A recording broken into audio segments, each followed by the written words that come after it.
I'm Corey Johnson in for Emily Chang, and this is Bloomberg Technology. Well, coming up, AT&T pushes to clinch a deal for Time Warner by Monday, trying to front-run other bidders. We're going to explain why the telecom giant is in such a rush. Plus, another deal we're watching, Qualcomm's blockbuster $40 billion takeover NXP could also come next week. We're going to see if the deal makes sense for both sides, and the market for consumer drones aiming for the skies. We're going to hear from China's consumer drone giant DJI up ahead. But first, a handful of possible deals on the radar this Friday. First up, Qualcomm and NXP, the two chip makers, wrapping up what could be the largest transaction in the history of the semiconductor industry. It's a mega cap deal that would cap a wave of consolidation in that sector. We're also watching takeover talk between AT&T and Time Warner. People familiar with the matter tell us that the carrier is pushing to seal this deal by Monday. And finally, an enterprise software company said to be valued at over $10 billion. We're going to talk about Infor in just a moment. But first, let's kick this off with Qualcomm NXP. Bloomberg's Brooke Sutherland writes about M&A for Gadfly. It's our instant commentary section of the Bloomberg. She's in New York with the latest. This is an amazing deal here, a big change for AT&T. What do you think they see in this, Brooke? Well, you know, I think the industry in general has been moving toward this sort of combination of distribution and content. We saw Comcast as sort of the first mover with its deal for NBC Universal and then later for DreamWorks. And I think AT&T is just sort of following in its footsteps there. And this is where the industry in general is moving right now. It is interesting. I mean, we also, of course, had the Verizon results this week, and Verizon with AOL and their maybe acquisition of Yahoo, likely acquisition of Yahoo, I'll call it. Is this about a slowdown in growth in wireless and looking for other venues, or is it something that's going to integrate in a certain way? You know, I think it's a little bit of both. I think that, you know, what we've seen is that people are willing to pay for content, even if they're not willing to pay for cable. You know, HBO Go has gotten good traction. People pay for Netflix. So content is really key, and it's important for reaching out to that wire-cutting generation that maybe doesn't want to pay their cable bill every month.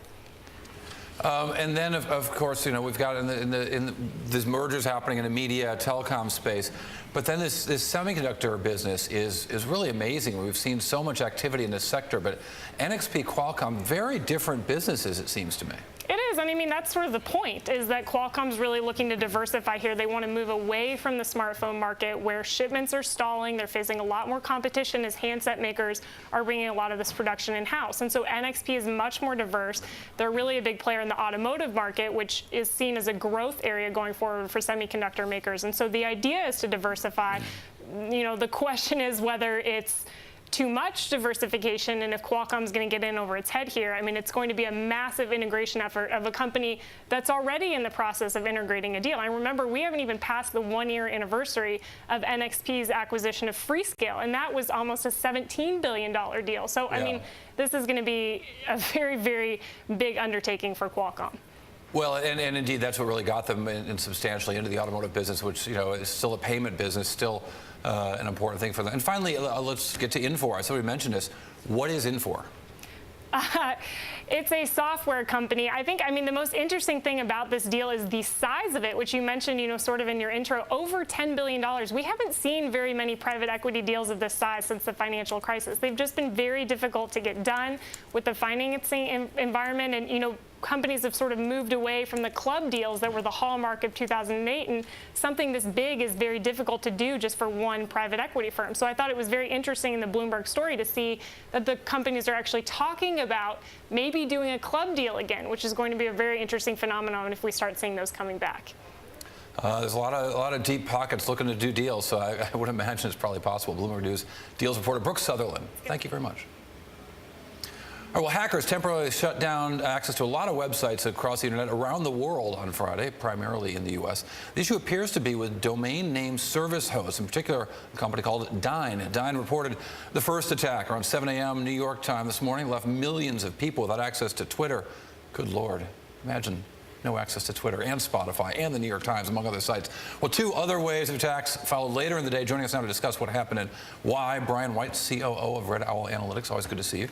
So what happened here?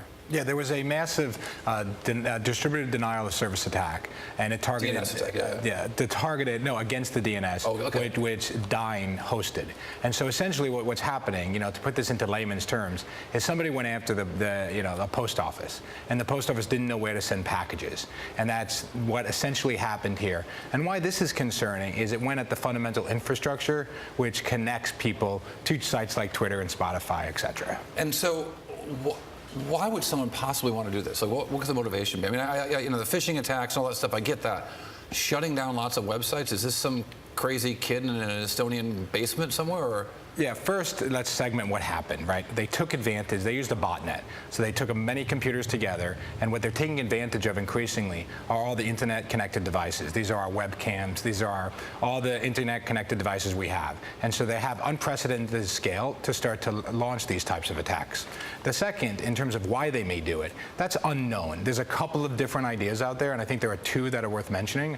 One... I hope these are the weird ones. No, one is weird. The one first is that there was some research that was done and released yesterday, and they thought maybe this may be retaliation. The problem with that is it's hard to launch this sophisticated of an effort that quickly. And what was the research about? It was about the proliferation of these types of attacks, what else needs to be done, and making people aware of the issue. And there's Brian Krebs, who, as we know, is a well-known cyber journalist, was impacted by these when he published some of this research about 2 weeks ago.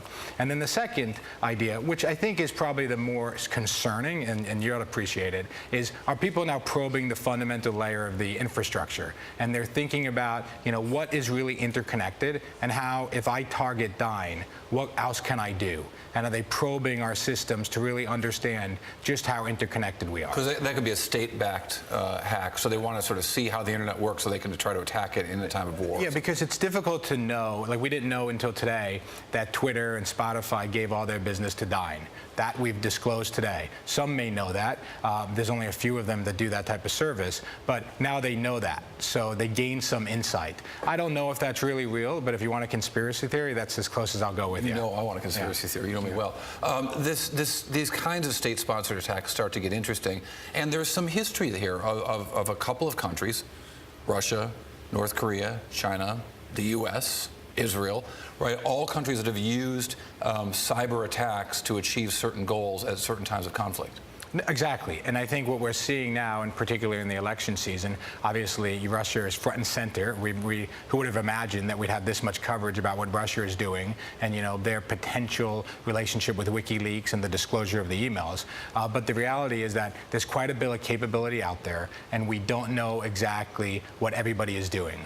And the reality also is that we need more redundancy in the capability. And so I think inevitably you're going to ask, what else needs to be done to avoid these problems going forward? And I think it's a combination, as usual, of many things. It's more redundancy, it's more testing, it's probably better technology, and it's more communication to ensure that we know when something like this happens, we can quickly get back up and running. And I think that was the concern this morning. It's also interesting to see the businesses affected. I talked to one entrepreneur this morning who told me her business, which runs online, was completely knocked out. It's a startup. It's because they're such a young business, they don't have the redundancy that larger businesses you would think would have, but apparently Spotify and Twitter didn't have that either.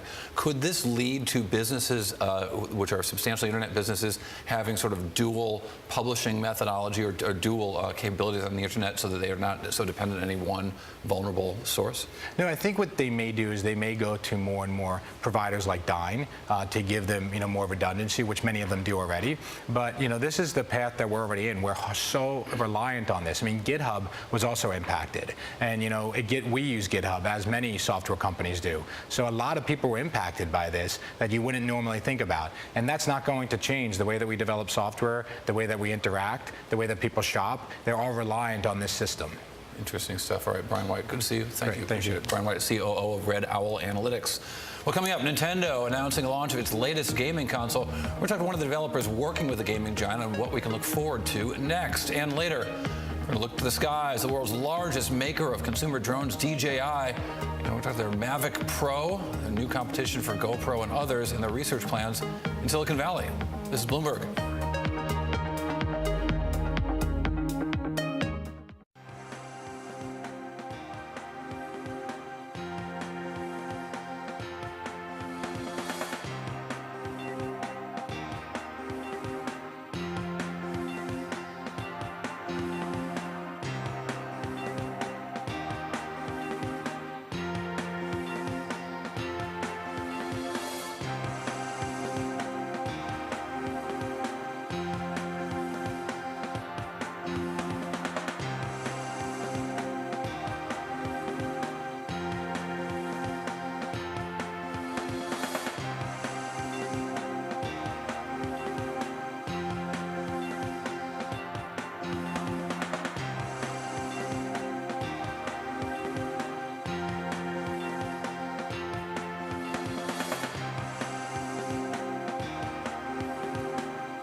One stock we're watching, Microsoft. Shares soaring to a record high on Friday, finally getting past the number set in 1999. The software giant reportedly a reasonably strong first quarter sales and earnings, fiscal first quarter, particularly in their cloud business. Shares surging 5.6%, breezing past the price hit right at the height of the dot-com bubble back in '99.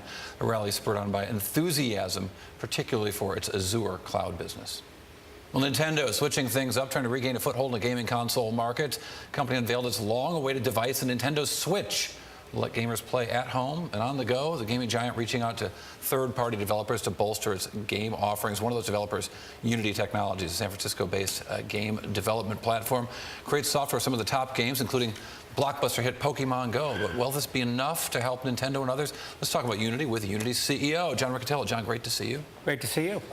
Describe what Unity does first, if you would. So Unity does a couple of things, but at its core, we build a set of technologies that make it super easy to build games, whether those games be for PlayStations or Xboxes, Nintendo platforms, or for iOS or Android, Apple and Google platforms. So think of it this way. If you were going to try to build a game for all of those different platforms, it might take you 50 people to build one, and then 40, then 30, 30, 30, 30. Which all the big game houses are doing. Activision, the Electronic Arts, they've got all these different teams that try to write the same game for different platforms. Right, that's what they've been doing historically.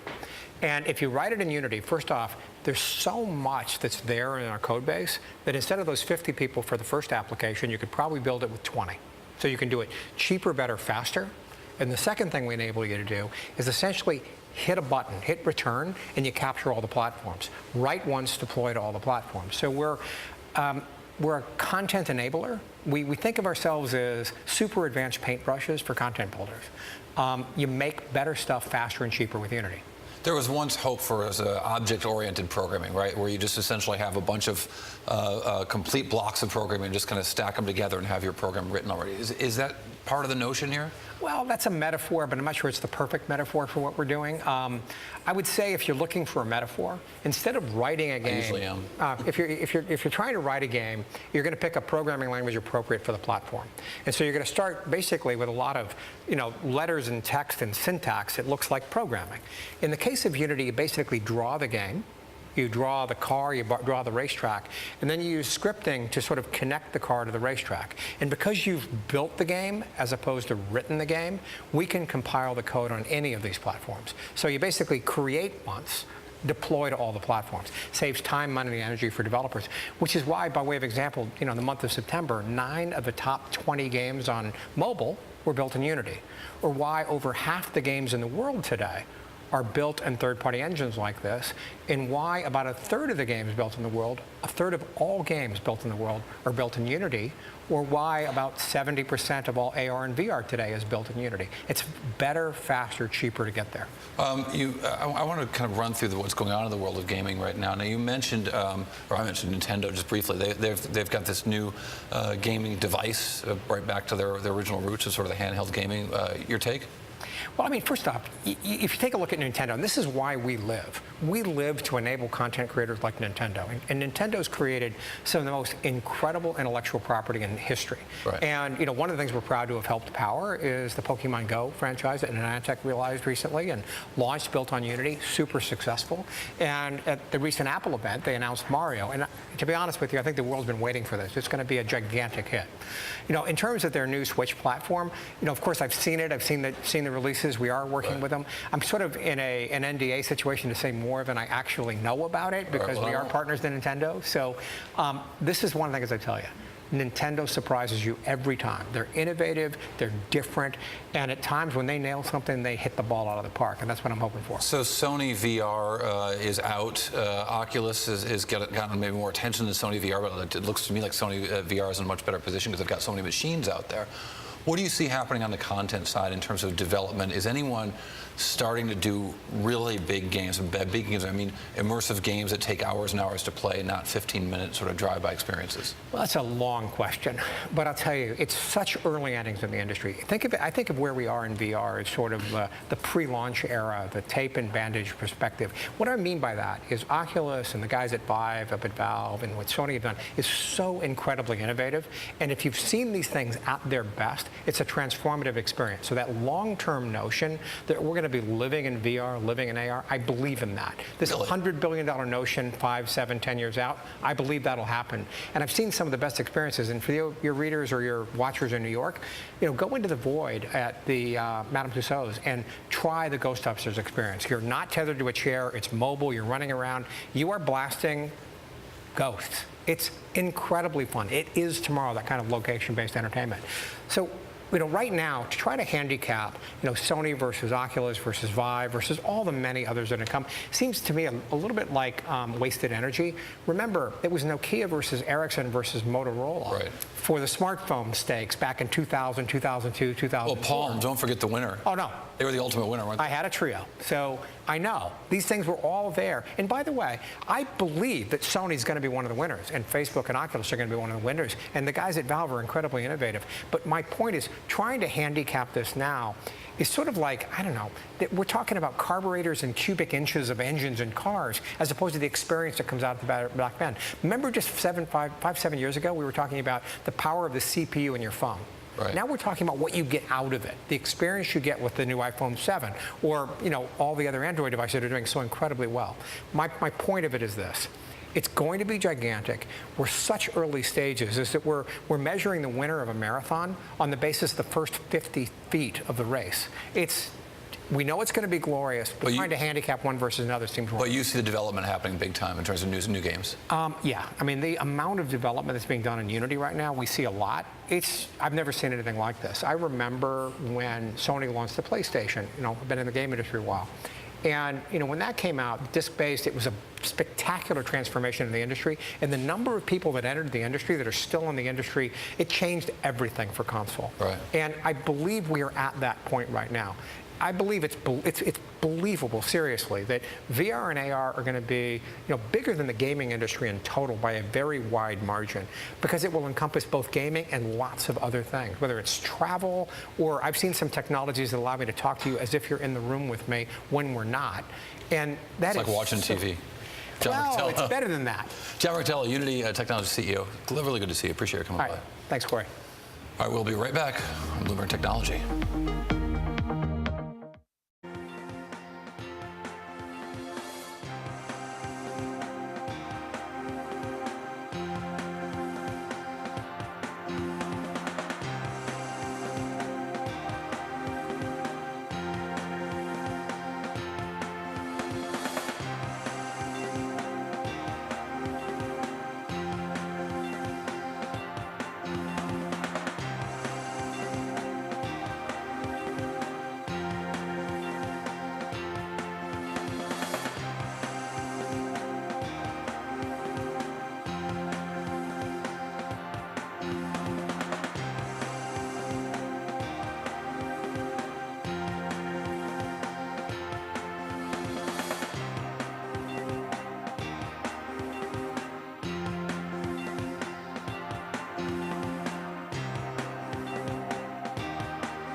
Bloomberg Studio 1.0 returns this week with Season 5 of extended conversations with some of the biggest influencers shaping media and technology, including former Microsoft CEO Steve Ballmer and venture capitalist Vinod Khosla. Emily Chang kicks off the season this Sunday with Instagram CEO Kevin Systrom. And a look at the Facebook headquarters in Menlo Park. 4 years ago, Facebook offered $1 billion for the service, or about $1 billion. And CEO Mark Zuckerberg pledged to let the Instagram team work independently. Emily started by asking whether Zuckerberg has lived up to that promise. Mark has been true to his word and then some. Still to this day, Mark's interaction with the company basically is through meetings with me. And I've learned a tremendous amount from him about our transition to advertising, about our transition to a more global community, about strategy. He's one of the most interesting strategic, long-term strategic thinkers I've ever met. Think of it like having the best board member in the world. I mean, imagine how many companies would love to have Mark Zuckerberg on their board. That's what we get, and it's independent, but also you get amazing guidance and amazing counsel from someone who's been able to build a tremendous company. How open has he been to your ideas? I mean, do you think he's learned anything from you? I'd love to ask him that. No, I think for sure. What he quotes sometimes is that Instagram's focus on community and craft was, I think, fairly different than a lot of tech companies at the time. And, Facebook has this ship love mantra on the inside. And I think a lot of that came from Instagram's focus on the consumer and focus on making our community great. So I'd like to think that we influenced Facebook, but it's kind of hard to say that for sure. We'd have to ask him. What have you learned from him? Some of the things I talked about before about strategy and understanding your place in the ecosystem.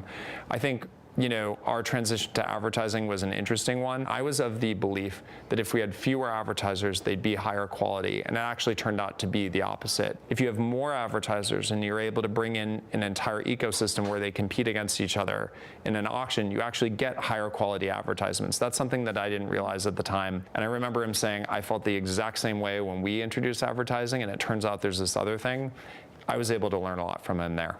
You mentioned you meet with not just Mark, but also Jan and Brendan. Yeah. How do you see Instagram taking advantage of some of the more futuristic things that Facebook is working on, like virtual reality? Well, if our vision is to make you feel like you can travel anywhere in the world in a fraction of a second and experience whatever's happening in the world, imagine a day when you can put on a headset and be at a Coldplay concert, seeing something happen like a big protest or a big riot anywhere in the world, or something as simple as a friend's wedding. That's the kind of experience we'd love to create, and I think virtual reality in the coming years will play a critical role in seeing that vision come true. How about artificial intelligence? Well, we use it today. I mean, that's what powers advertising and making sure that we have the right amount of targeting.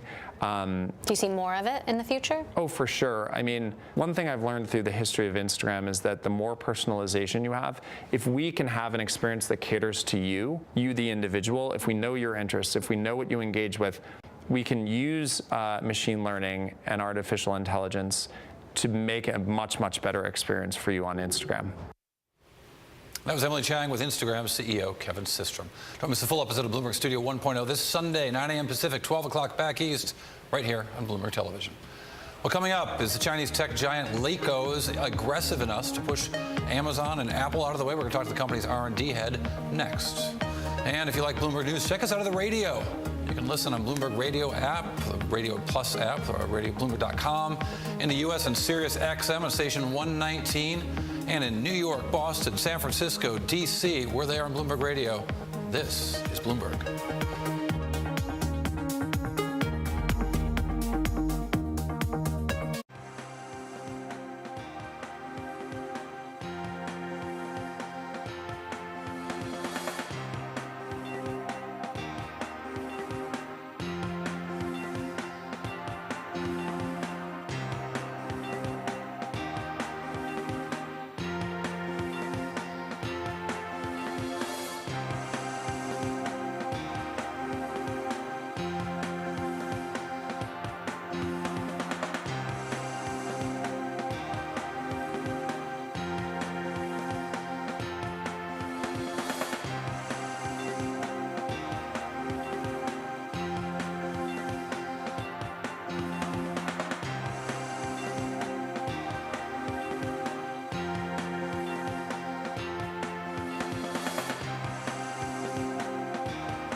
I'm Mark Crumpton. You're watching Bloomberg Technology. Let's begin with a check of your first word news. Iraqi forces have raised the national flag over a church near Mosul retaken from Islamic State. Iraqi special forces pushed into the predominantly Christian town of Bartella. U.S. Defense Secretary Ash Carter told reporters in Ankara that as a member of the counter-ISIL operations in Iraq, Turkey will play a role. Turkey, since it neighbors the region of Mosul, has an interest in the ultimate outcome in Mosul. Many other parties do as well. It's a complicated city. And we all understand that. I think the Iraqi government understands that, the Turkish government understands it, and we understand it. Turkish military operations in northern Iraq have led to increased tensions between the two countries. Donald Trump says he'll be packing his schedule with events until Election Day. At a campaign stop in Fletcher, North Carolina Friday, Trump said he doesn't want to have any regrets. Our campaign is powered by our love for this country and our love for our fellow citizens. We're in a divided country now. There's going to be love. There's going to be love. It's a campaign about rejecting the cynicism and elitism of our failed political establishment. Trump said that win, lose, or draw, he will be, quote, happy with himself. Hillary Clinton has a new ad featuring the father of a U.S. Army captain killed in Iraq. Khizr Khan was criticized repeatedly by Donald Trump after he spoke about his son at the Democratic National Convention. Mr. Khan also discussed Trump's proposal to bar Muslims from entering the U.S. At the end of the ad, Khan says, quote, Mr. Trump, would my son have a place in your America? The divisions between the UK and the rest of the European Union have begun to take shape, with Germany warning that Britain faces, quoting here, a difficult path following June's Brexit vote. In Brussels, UK Prime Minister Theresa May addressed the subject following her first EU summit since she assumed power. We still want to trade freely in goods and services with Europe, and the UK will continue to face similar challenges to our European neighbours. We will continue to share the same values, and so I want a mature, cooperative relationship with our European partners. May also said that while the UK is leaving the EU, it's not leaving Europe, and that there should be a, quote, give and take with Europe. The Defense Department says the U.S. Navy warship has conducted a freedom of navigation operation in the South China Sea. That's where China and 5 other countries have competing territorial claims. A spokesman says the transit operation was near the Paracel Islands. Vietnam, China, and Taiwan all claim the islands, which are occupied by China. In New York, I'm Mark Crumpton.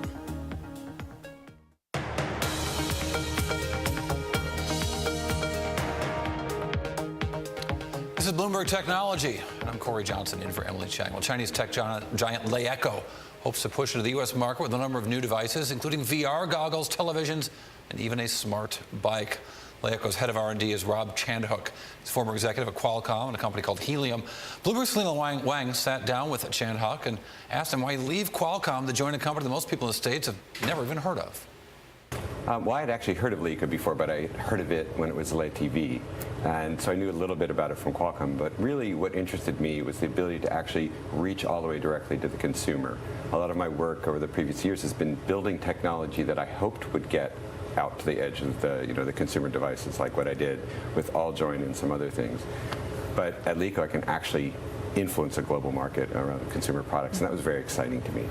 This week, Leeco unveiled at a very flashy event a whole slew of devices. There's VR goggles, there's smartphones, TVs, smart bikes, electric, maybe an autonomous driving car. We've never seen another Chinese tech company be so aggressive or achieve on such a broad scale in the U.S. What makes you think Leeco can pull all of this off?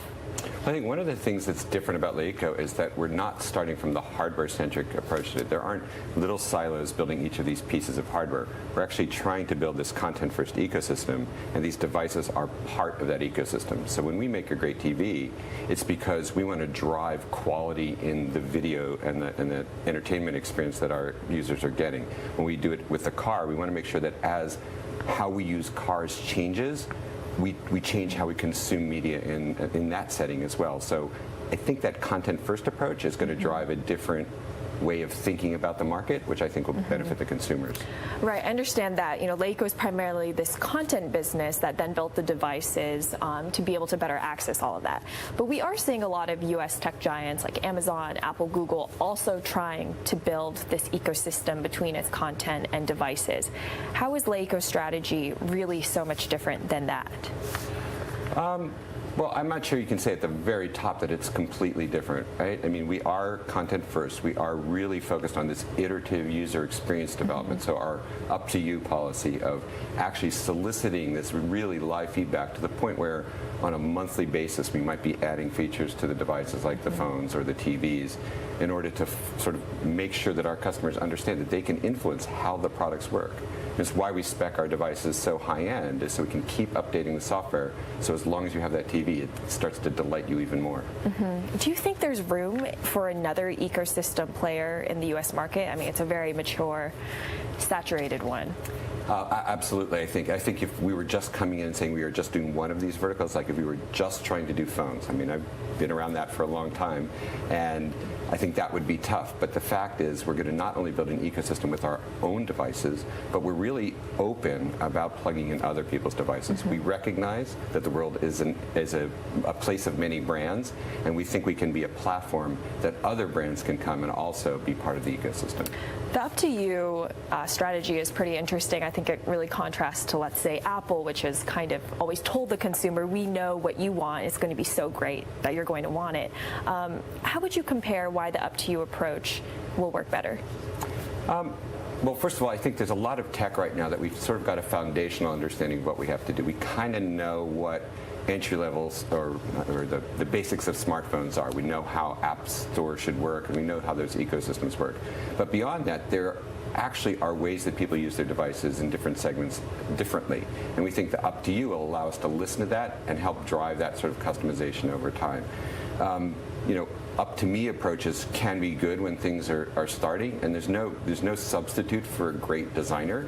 But we also think some of our users can give us really, really good insight into what the market might really be delighted with. So Leico, you unveiled very impressive high specs on all of its devices, and I know that you don't actually really profit from those devices. It's the content and services where that's really where the money's going to come from. But do you think that's a sustainable business model for a new company coming to the U.S. that's just getting started on the content side? I think there are a lot of businesses that are out there right now that are sort of investing in that growth in that way. We see that path to the consumer with the devices as that's our way of acquiring subscribers, right? So we do think that it will actually work as a business model. We've proven that in the Chinese market, and now we're going to bring that to the rest of the world. That was Leico's R&D head, Rob Chaddock. Now I want to bring in Bloomberg's Selena Wang, whom you just saw on tape. Here she is in real life. All right, so I was confused. What do these guys do?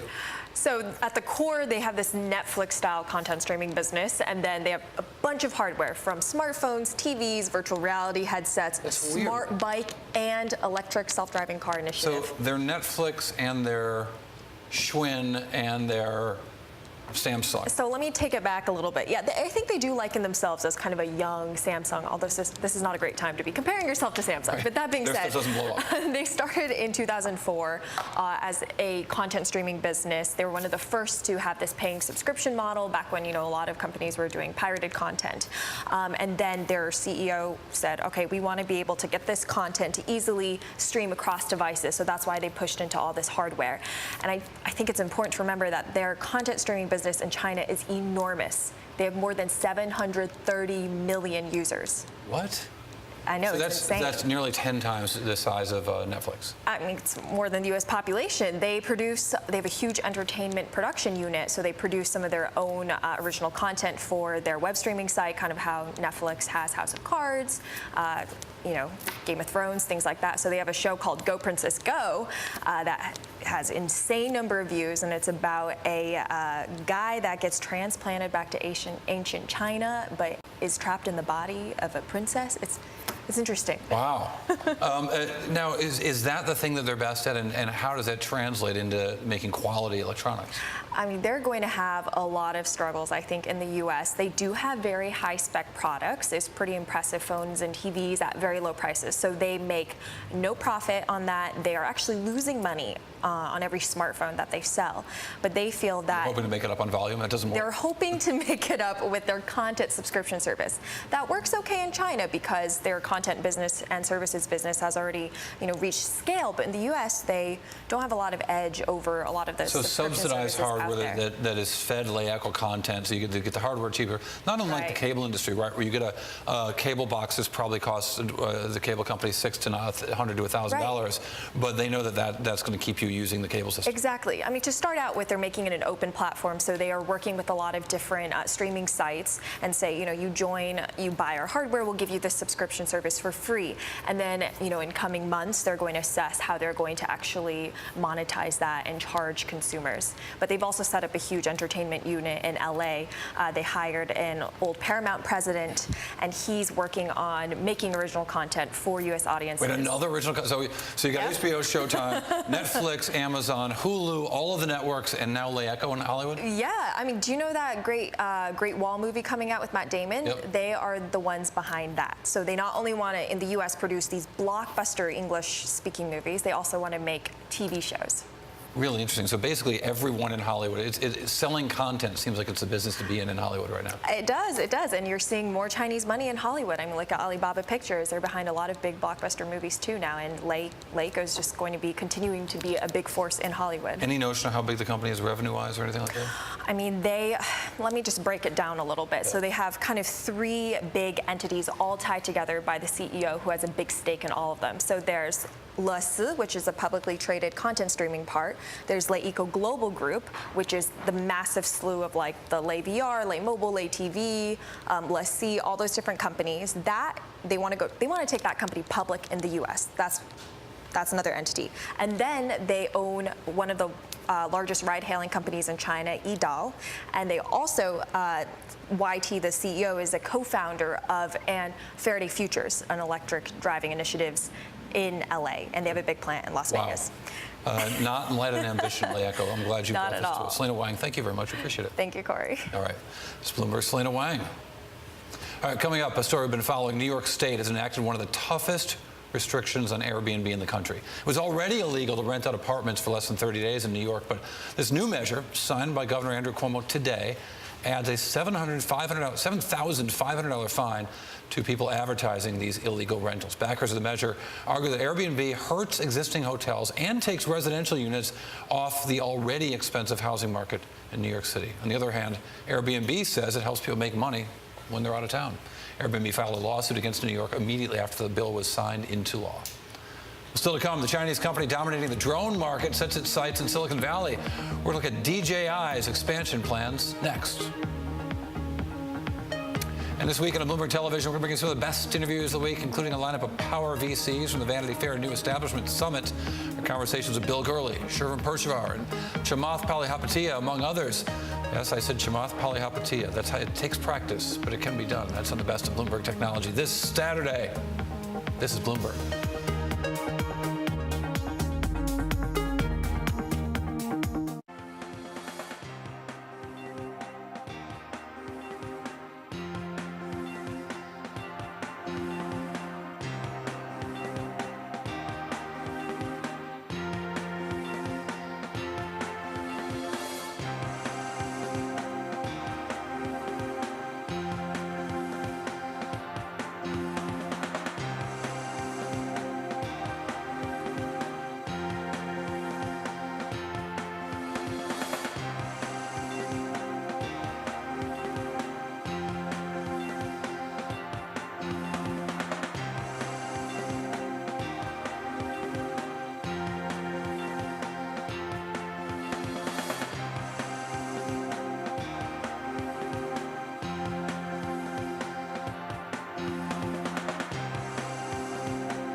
Walmart is investing $50 million in New Dada, China's largest online grocery and logistics company. The move is an extension of Walmart's pact with JD.com, China's #2 e-commerce site.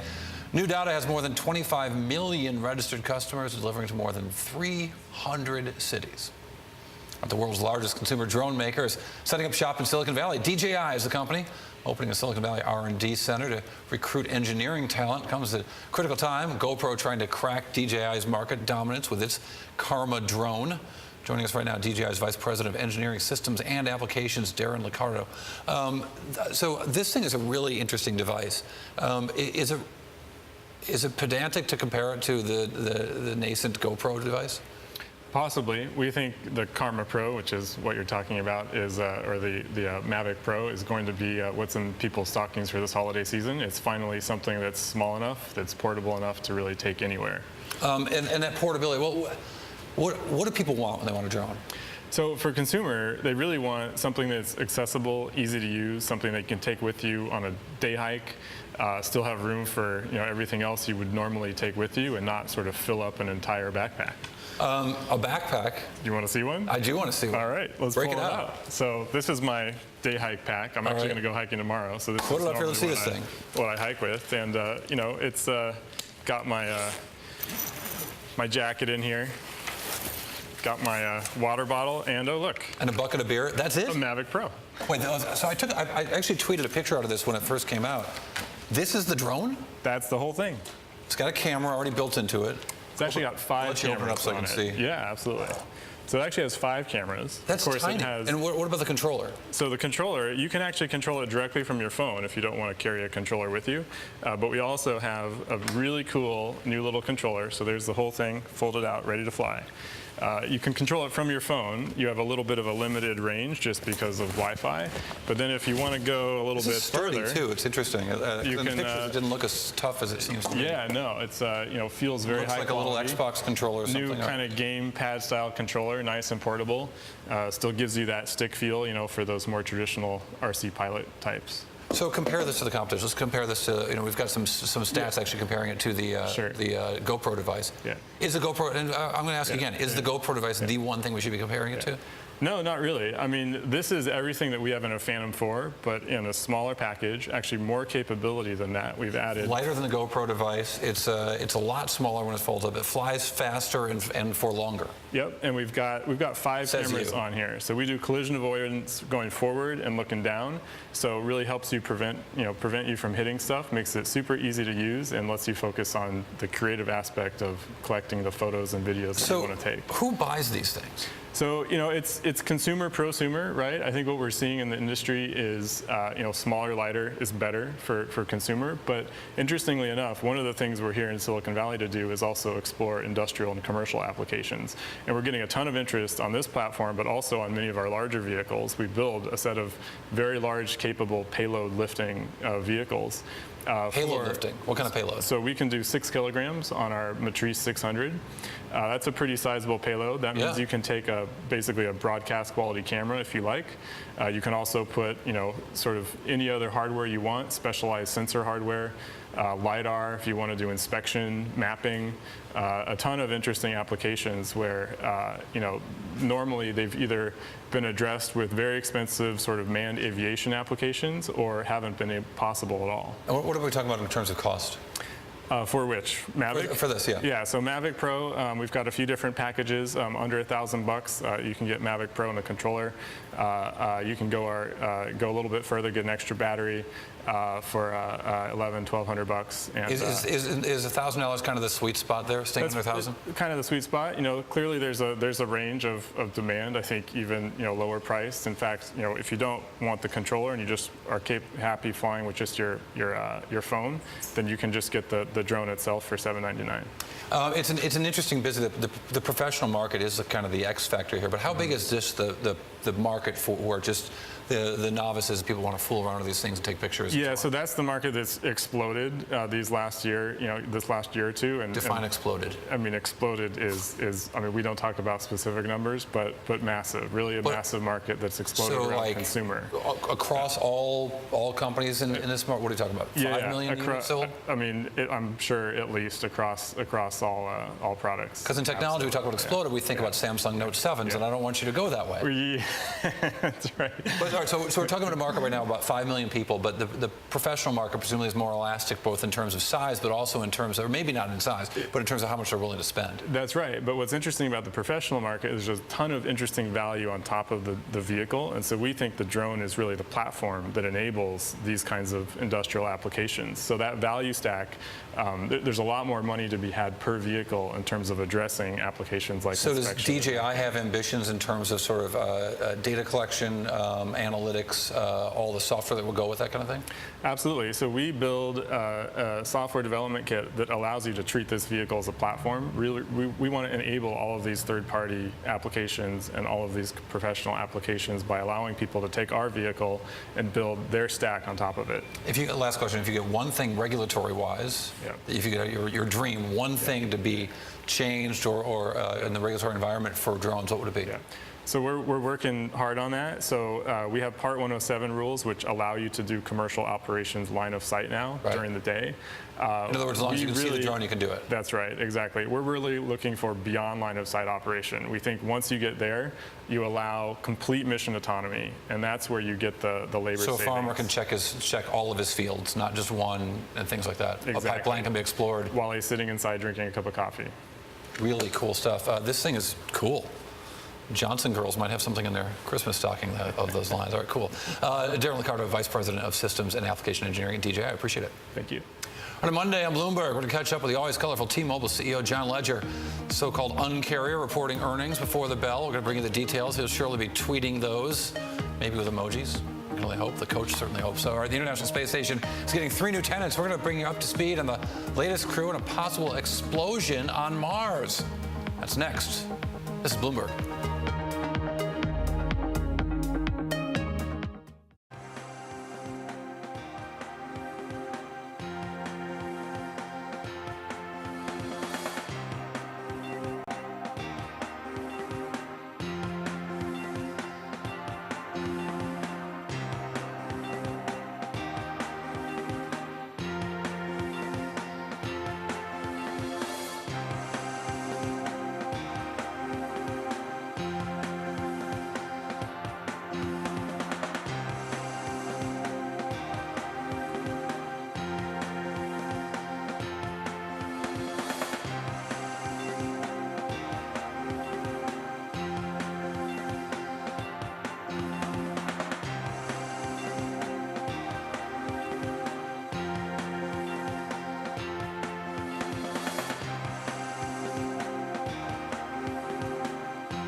How do you walk that line when you're in the middle of a crisis situation? It's really all about enabling people. Technology needs to serve everyone. But at the end of the day, it's all about emotional decision. I think there's huge innovation left in music. The hallmark of a truly great leader is that great is never great enough.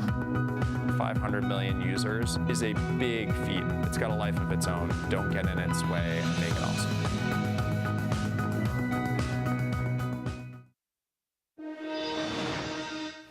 Well, in this edition of Out of This World, scientists say the European Space Agency probe meant for Mars hit the right spot, but at the wrong speed. It likely exploded after a crash landing. Photos taken by NASA satellite show a black spot in the area where the lander was meant to touch down on Wednesday. It's supposed to test technology for a more ambitious European Mars landing in 2020. On the bright side, the spacecraft that sent the probe to Mars is still successfully orbiting the planet. Will analyze the Martian atmosphere in a search for evidence of life. Staying in space, the latest team of astronauts from Russia and the U.S. have arrived at the International Space Station after a 2-day voyage. The docking process went smoothly on Friday morning after a lengthy process of opening up the hatches and exiting the three-person crew, the existing three-person crew, welcoming the new teammates. Now, this brings the total crew aboard the ISS to 6. Won't be that crowded for long, though. In about a week, 3 of the astronauts head home, and NASA's Shane Kimbrough takes over as a station commander. All right, that does it for this edition of Bloomberg Technology. Don't miss our conversation with Instagram CEO Kevin Systrom this weekend at the first episode of Season 5 of the long-form series Studio 1.0. That's Bloomberg Studio 1.0, and that's at noon New York time, 9 a.m. San Francisco this Sunday. Remember, all episodes of Bloomberg Technology live streaming on Twitter. Check out the Twitter. Check out @Bloomberg Tech TV on weekends, 6 p.m. New York, 3 p.m. in San Francisco. That's all for now from San Francisco. I'm Corey Johnson, and this is Bloomberg.